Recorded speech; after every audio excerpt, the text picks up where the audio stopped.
As Bitcoin has continued to grow throughout 2021, the narrative around Bitcoin has continued to evolve. Bitcoin is increasingly seen as a store of value, or perhaps more precisely, as a hedge against inflation. In the United States, the Federal Reserve has added an estimated 9 trillion into circulation since September of 2019. As a result, more and more companies and individuals are beginning to think of the dollar as less of an asset and more of a liability. Simultaneously, assets like Bitcoin may be gaining ground as possible antidotes to an inflationary economic environment. Finance magnates recently spoke to Russell Lacour, Chief Technology Officer of Tantra Labs, an algorithmic research and development platform built for generating Bitcoin alpha. Russell spoke with us about the effects of USD inflation on wealth inequality, about Bitcoin in this current moment, and about the future of alternative assets. I'm Rachel McIntosh, and this is FMTV. Russell, so nice to meet you, and thank you so much for coming on the show. Nice to meet you too. Thank you for having me. Yes, so can you tell us just a little bit about yourself and the work that you do? Who are you? This is a really tough question, you know. You're opening up Pandora's box here. Okay, But I'll give you the TLDR, you know? all right, perfect. So, hold on here. I'll wait for. It's funny. It was silent for the 30 minutes I've been out here. So, yeah, TLDR, I am, you know, a conscious software engineer that's actually working to create uh, financial algorithms that allow people to denominate themselves in an asset other than the dollar. So right now we're primarily focused on Bitcoin and Ethereum and allowing investors to earn returns on Bitcoin or Ethereum instead of just trying to make more dollars. So we've been doing that for about 2.5 years now. Started the company that we call Tantra Labs, which Tantra, if you're familiar with the concept of tantric sex, Mm-hmm. maybe Westerners I know are for sure. Just move this. Westerners are very familiar with this idea of like tantric being this sexual thing, and honestly, making money is sexy, right? But tantra actually means technology, and so we named our company Tantra Labs because we are a technology company that's all about transforming finance and again, just trying to allow people to denominate in an asset that they want to be denominated in, especially as the world becomes more and more toxic to hold assets like the dollar. Okay, yeah, I never really knew this definition of tantra. So actually, it's like technological sex. Is that? Do I have Yeah, that? exactly. Oh my But God! it's basically a scientific way to have sex is like the idea of it. Okay, wow. You learn something new every day. That's so cool. So tell me a little bit about why the dollar? Why do you see it as such a toxic thing? Well, Corona really pushed this forward. Like the pandemic that we have right now really pushed this idea of we have zero control over the US dollar, over whatever government fiat currency that you have. You actually have very little control over how much they're printing, what it's being spent on. Um, Honestly, for the most part, if you look at it, a lot of the world is actually.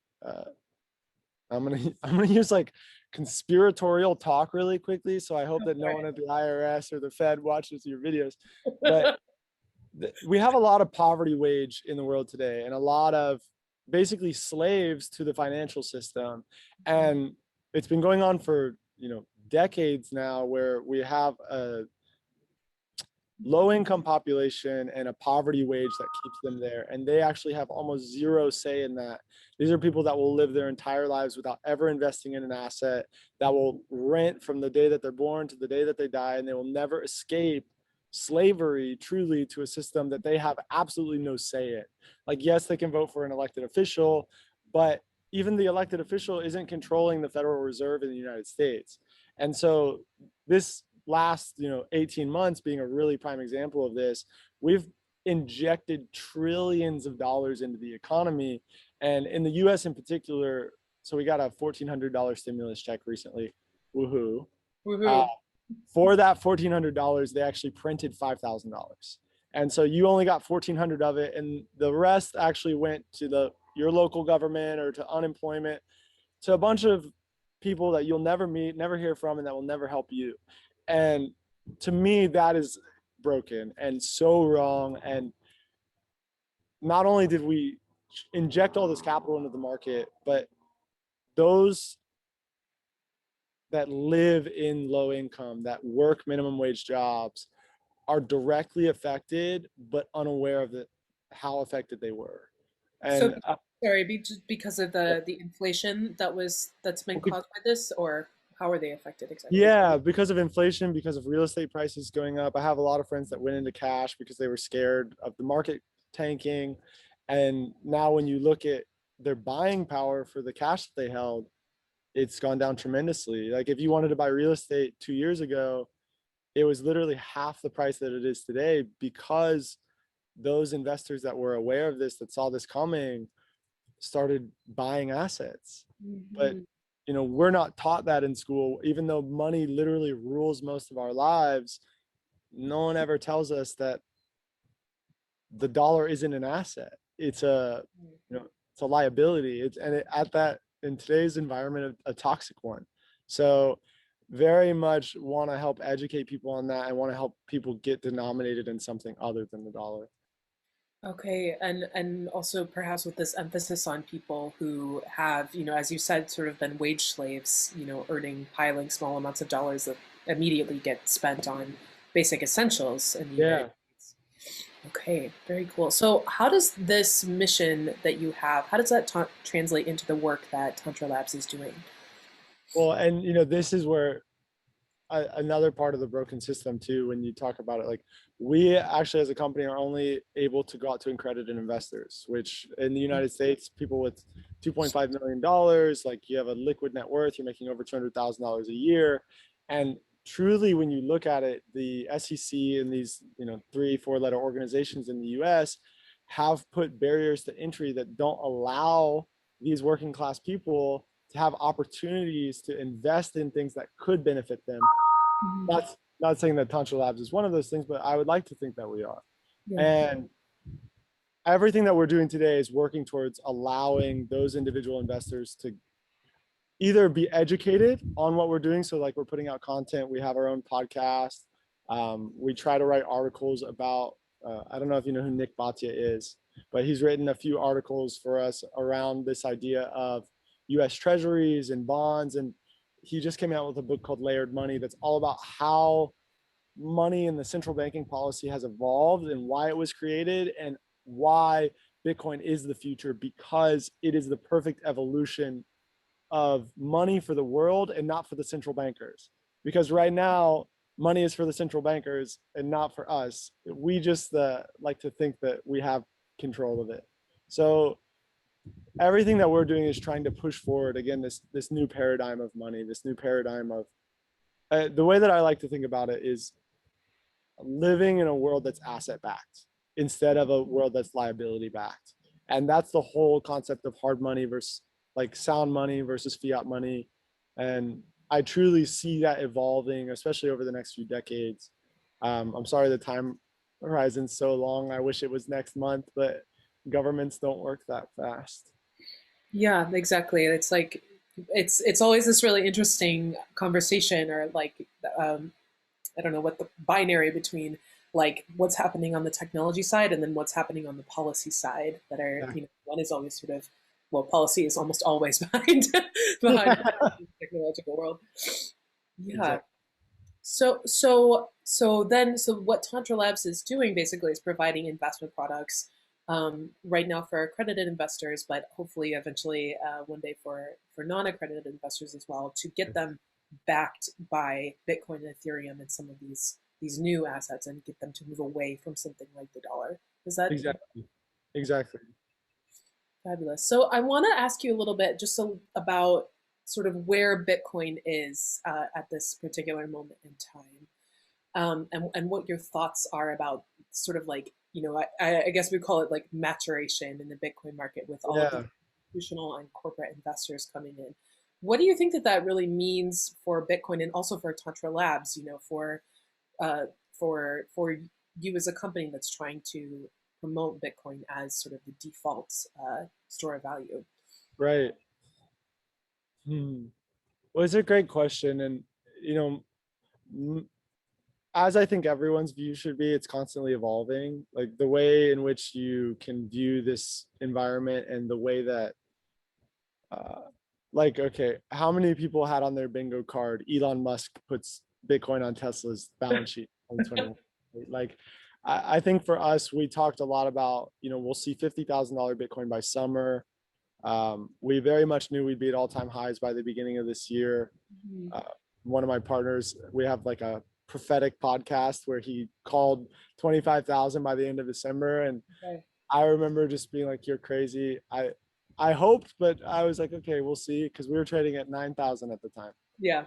And now, as far as price is concerned, I definitely think if we see $100,000 Bitcoin by summer, which looks like it's very possible, we will most likely see $250,000 to $500,000 Bitcoin by the end of the year. Now, at a $500,000 Bitcoin, that means we're effectively saying Bitcoin at its current valuation is worth what all of the gold in the world is worth. Mhm. Personally, I believe that it is. Do I think that the market believes that it is and that the market can sustain that belief for an extended period of time? Not necessarily. Okay. The reason being, it is still very difficult to, and Michael Saylor's doing a lot for this, and this is where this idea can change, but it is still very difficult for, SEC reporting companies to put Bitcoin on the balance sheet. It is not cheap for them to do it, and it's not easy for them to do it. It does take time, energy, research, and to be pitched on what Bitcoin is, which requires, I think, for a lot of us, a lot of the people that I've talked to, like Bitcoin touches them multiple times before they actually get involved. Whether it's 2 times, 3 times, whether that happens over a few years or a few months. And ultimately, I think in this market environment, we will most likely see a lot of the companies get in around our top. Like in this market, towards the end of the year is when you're going to be seeing all these new companies putting Bitcoin on the balance sheet, making it large investments into Bitcoin. And those indicators, at least for us, are actually more so top indicators and like extreme, like overbought indicators, because this is when CNBC is going to be telling, your mom and your dad and your grandpa that Bitcoin is the future and it just eclipsed gold, and all the narratives will point to it. And at least as history has shown us, those narratives are normally what they use to then drop the price, because they are offloading their, you know, um, gains, like the money that they've made over Right. the 12 months into the people that are now buying. Now, a lot of it falls into market psychology, but for me, and that's 12 months. Mhm. I think, especially with Bitcoin, you have to have much more low time preference. Like for me, I do see Bitcoin at this point in time becoming a world reserve asset that governments will use. And I have one reason for this. Do you think that China wants to use the US dollar to settle? Right. I Yeah. think. Mhm. But do you think the United Nations is going to use the yuan instead of the dollar? Yeah, probably not. And so, what would be the easiest settlement layer for all the countries of the world? It would be a neutral third party. It would be something that none of them control, but all of them can agree on. And that is Bitcoin today. So the most logical step would be for the governments of the world to say, the dollar is toxic because we don't control it. The US Federal Reserve does, and we can't really trust them. And, China's throwing a fit, Russia's throwing a fit, the US is throwing a fit. So let's pick a neutral third party that nobody can control. Now, that's decades away. I do not see that happening anytime soon. But that happens, you have 50 trillion, $100 trillion market cap on Bitcoin. You have $10 million plus Bitcoin. And that's my price target. So it's on sale today at 50, 60,000. Right. So would you then recommend, I mean, of course, not financial advice, but just, for the grandmas and grandpas and moms and dads who are going to be listening to CNBC saying, Yeah. like, now is the time to buy Bitcoin. Like, is now the time to buy Bitcoin, or Yeah. will that moment in time be better? You know, everybody's different. Mhm. Personally, I'm irresponsibly allocated, right? Like I'm all in, as all in as you can get. I'm all in. Yeah. Now, I feel like I sound like the BitConnect guy when I say that. So I'm young. I'm willing to fail. I'm Right. ready. I'm ready for everything to explode, and I'm okay with that reality. I will go get a job and make money back and invest in stonks and all the good stuff. But to people that aren't ready for that, for people that aren't that, insane, like I probably am, I always say, like, okay, if Bitcoin's 50,000 today and we think that it might eclipse gold, that's $500,000. So that's 1,000% higher than here, 10x higher. So if you just took 10% of what you make every month and you bought Bitcoin with it, then you are now doubling your income if Bitcoin hits that. And in the short term, if you can afford 10%, it doesn't really hurt your, monthly, like your disposable monthly income. Mhm. So, and everybody is different, because maybe for some people it's 1% and then they make 10% more on a yearly basis. And I really think, like, the whole get off zero conversation that's been had, I think that's a really powerful one. I also feel Can like, you touch on that a little bit? What is this get off zero? yeah, so getting off zero is like having no exposure. Okay. If you don't own any Bitcoin at all, you're basically short Bitcoin, which is not something I would recommend to anybody. So actually just getting a little bit and getting exposed to the asset, especially for people that aren't familiar with investing, like a lot of the younger generation, I think, is using investing as gambling more than they are Yeah. investing, right? And then so you have like this dichotomy of, like, either you're gambling or you're not doing it all.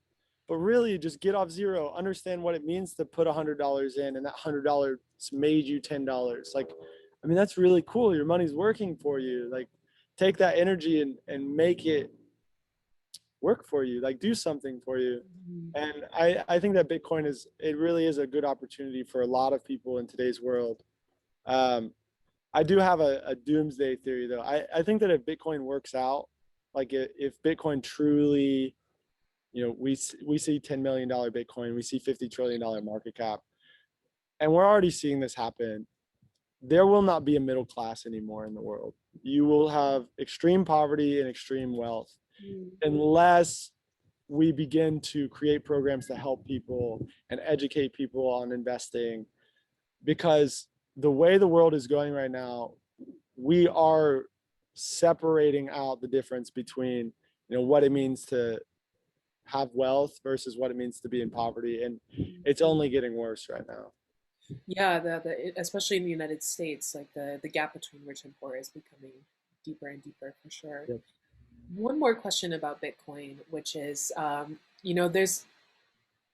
there are Bitcoin maximalists, and then there are other companies, other cryptocurrencies, other people who are saying, well, yeah, Bitcoin is all well and good, but actually this other thing is going to be that settlement layer that the world is Right. going to use. Why Bitcoin, and why not for for argument's sake, why not something like Yeah. Well, and I said this earlier and I'll allude to it again. At this point in time, in this paradigm, on this timeline, Bitcoin it's winning. It is truly, it is at the forefront of the market. It has already won the adoption. It has already garnered the support necessary to push it forward.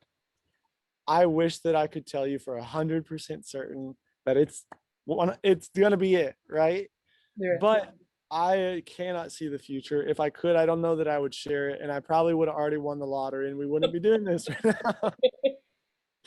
So, in my opinion, Bitcoin's winning today. Could that change in 5 years because quantum computing cracks SHA-256, and Bitcoin doesn't hard fork properly and Ethereum does, or Solana does, or whatever the settlement layer of the future becomes?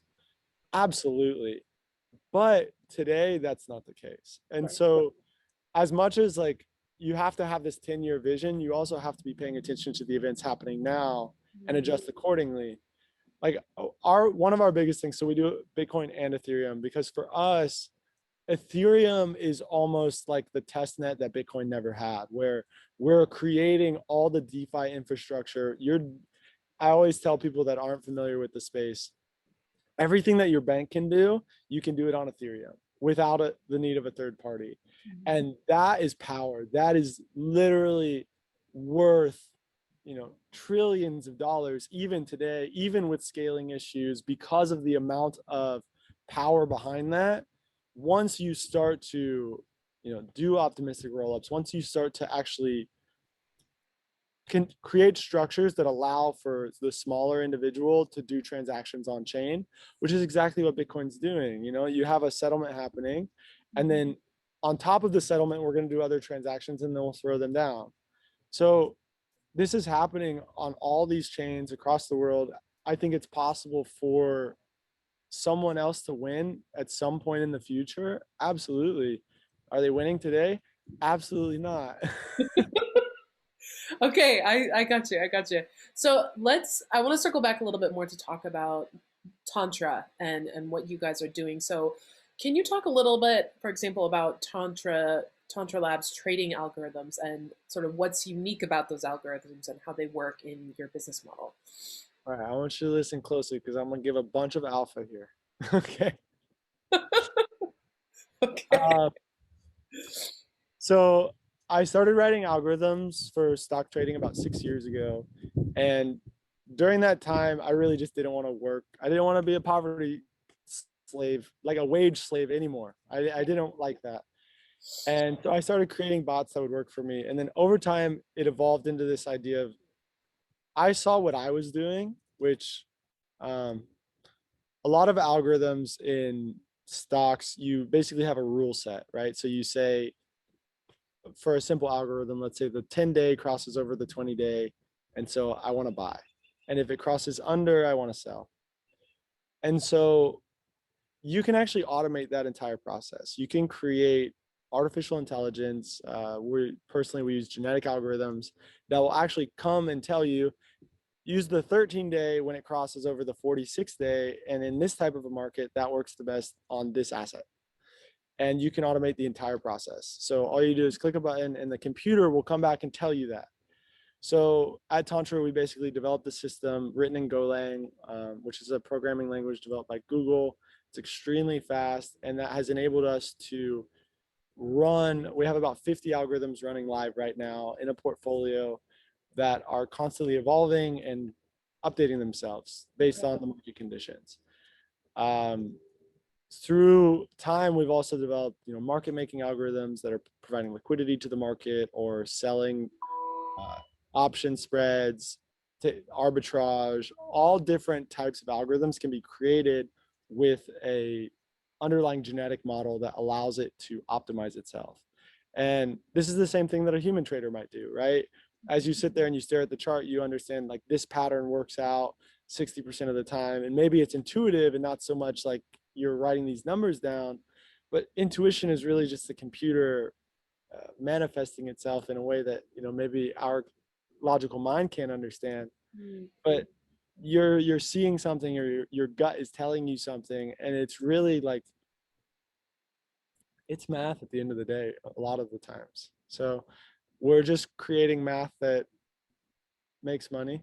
And my favorite thing about Bitcoin for this, especially with AI, see, with Bitcoin, you can tell everything about it by the price. Because of the way that it's designed, the price actually tells you the market sentiment. Where in traditional finance, like with the US dollar, for example, if you're trading Forex or if you're trading Tesla stock, there's different underlyings that affect it, market conditions, like environment conditions. You have like the overall global sentiment, which has affected Bitcoin in the past as well, but you can see it in the price, right? So something like Biden being elected president and creating economic incentives for electric vehicle companies has an effect on Tesla's price that you might not necessarily see reflected as easily in the price because maybe it's a tax incentive, maybe it doesn't kick in. Where something like Bitcoin, it's just the price has been trending up for 6 months. So we know that the market environment is good for it and more people are getting involved. I always like this idea that Bitcoin itself is a self-fulfilling prophecy. So the more and more people that buy into it, the more and more people that actually think that it's a legitimate thing, which is good. This is how governments work. The more people that believe in the government, the more powerful the government becomes, because they have more people there and they have a larger army. And Bitcoin's the same way. The more people that believe in it, the stronger it becomes, the larger it becomes, and the more powerful it becomes. And for me, I think that that's really the future. And that, why would we pick a currency that we can't control when there's one that we can? Hmm. Damn. That's why I'm all in, irresponsibly allocated. I love it. I love it. Wow. This is so, yeah, I love this conversation. So I want to also ask you like um a little bit more specifically about like who is sort of buying into Tantra, who is using it, and we've touched on this already a little bit, but how are you as a company sort of planning for the future to continue to grow? Right. So right now, what we're basically looking at is pricing out like how to do a retail product offering, because right now, basically for the last 2.5 years, we've done accredited investors only, basically large allocations. We've been able to automate basically the entire process, which has been really amazing for our business, and it would allow us to open to retail if we could. So right now we offer to accredited investors, both inside the United States and outside. We're looking at how we can offer to anyone, regardless of their income and regardless of their net worth. The problem with most lawyers is that they want a precedent. They want, like, who has done this before, and have they been sued? How they win? And no one has done this. So we fall into this like strange legal gray area where I'm not even going to tell you how much money we've spent on legal fees, and every single lawyer doesn't give us a straight answer. They're like, well, maybe.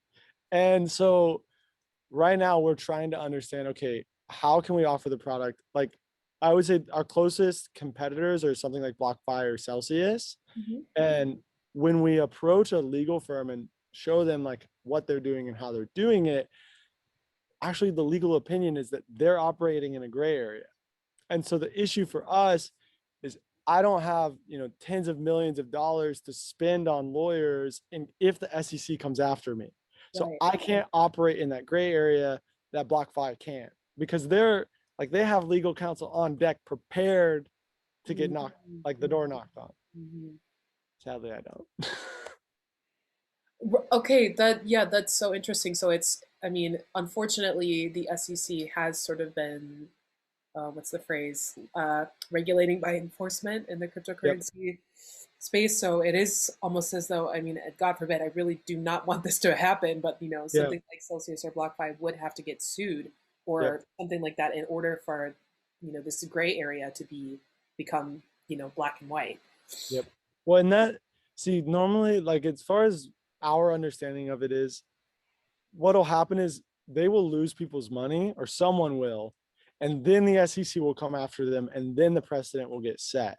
And now, if history dictates it, this will also indicate a market top of sorts, Mhm. where whatever's happening, Bitcoin hits 500,000, and I'm not going to name a name, but one of these large companies goes, insolvent, and all of a sudden, and it actually did happen, I think 6 months ago, and I forget the name of them. Hmm. They were like investing in like scams with people's money and offering rewards, and then they ended up losing everything, filed chapter 13. And the market tanked, but it wasn't that bad. But we were in a bear market anyways. Yeah. But I think that those types of things are really what are going to indicate our top, where you're going to get regulation of some sort. Like, the party's going to get crashed. If the party doesn't get crashed, then maybe we're in the perpetual bull run that we've always been hoping for, and we just keep going, which would be amazing as well. So Absolutely. Do you think that the rumors about cryptocurrency bans in India, like, do you think that those kinds of bans are going to be a problem for Bitcoin in the future? all right, again, I really hope no one in the government is watching your videos. So Here's my current speculation, and this is the truth. Mhm. So in the 1900s, early 1900s, when the US got off the gold standard, they made holding gold illegal, and they actually made people bring their gold to the bank, right? So everybody's talking about, okay, what if the US bans Bitcoin? What if one of these companies or countries bans Bitcoin? So you remember earlier when we talked about like, what would the United Nations do if they had to choose a currency? Well, maybe they would choose a neutral third party like Bitcoin. So what is the US government's best alternative to acquire a bunch of Bitcoin very quickly? It's to force their citizens to turn it in. Oh, And to give the citizens the same thing that they did in the 30s or whenever they banned gold, like a US Bitcoin. And it's a paper sheet, it'll be a digital ledger that says the US government is holding your Bitcoin for you. wow. Yeah. And that, and I promise you, I will expatriate so fucking fast. That is the biggest bull case for Bitcoin, period. Like when people talk to me about the government banning Bitcoin, it is so good for Bitcoin. It is insane because it literally proves to you that Bitcoin is necessary, that the governments are scared of it, and that it does give people power. That in and of itself, maybe in the short term, it's not good for the price, but just like the government can't shut down the internet, Bitcoin is a part of the internet. You're not going to be able to stop it. As much as they want to try, it would be so like, I don't know, you'd start a war basically. Maybe not a violent war, but you'd very much start a war if that happened. Absolutely. Russell, I have loved this conversation. Can you tell our listeners where they are able to find out more about you and about Tantra? Absolutely. So we're on Twitter. I'm on Twitter. I don't tweet much, but we do a lot of updates through Medium. We have a regular podcast that we do with company updates. You can find us on tantralabs.io. And yeah, I'd love to get in touch and chat with anybody that has any more questions. We're constantly online. And one of our biggest things is like, we want to be a part of the community and also be very active in not only our investors' lives, but the people who are looking for more information about what we do. One of my biggest things is like, I think a lot of people are scared of algorithms, scared of like stock market manipulation. And I want to like help kind of demystify what that means and help people understand that algorithms aren't that scary. The truth is actually we are all algorithms and we're just conscious of it. So I hope to talk to anybody that listens to your pod. And thank you for having me on today. It's been lovely. Yeah, right back at you. For more news, events, and podcasts like this one, visit financemagnates.com. Thanks for listening.